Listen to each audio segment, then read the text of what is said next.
അസ്സലാമലൈക്കും.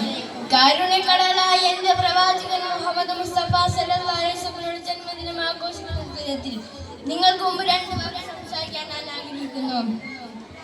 നാഥൻ തൗഫീഖ് നൽകട്ടെ. ആമീൻ. പ്രിയമുള്ളവരെ, ലോകം മുഴുവനും മതത്തിന്റെ ഇരുട്ടിൽ മൂടപ്പെട്ടു.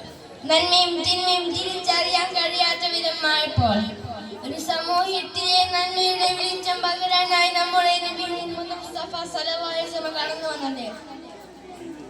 തൗഹീദിന്റെ അമര ശബ്ദവും പാലിക്കാതെ വന്നപ്പോൾ സ്വന്തം നാടും വീടും വിട്ടുപോകേണ്ട അവസ്ഥ പ്രവാചകൻ വന്നു.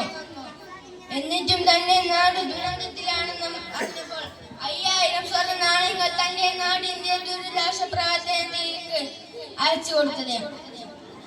പ്രിയമുള്ളവരെ, ലോകം കണ്ട ഏറ്റവും വലിയ കരുണക്കടലായിരുന്നു നമ്മുടെ നബി മുഹമ്മദ് മുസ്തഫ സല്ലല്ലാഹു അലൈഹി വസല്ലം. നന്മയും തിന്മയും തിരിച്ചറിയാൻ കഴിയാത്ത ഈ ലോകത്ത് ആ പ്രവാചകന്റെ വചനങ്ങളും കർമ്മങ്ങളും മുറുകെ പിടിക്കലാണ് നമ്മുടെ മുമ്പിലുള്ള വഴി. ജീവിതത്തിൽ നിന്ന് കോപങ്ങൾ ഒഴിവാക്കുക, നന്മയും തിന്മയും വേർതിരിക്കുക. ആ പ്രവാചകന്റെ പാതകൾ പിൻപറ്റി ജീവിക്കാൻ അല്ലാഹു നമുക്ക് തൗഫീഖ് നൽകട്ടെ. ഇത്രയും പറഞ്ഞുകൊണ്ട് ഞാൻ എൻ്റെ പ്രസംഗം. അസ്സലാമു അലൈക്കും.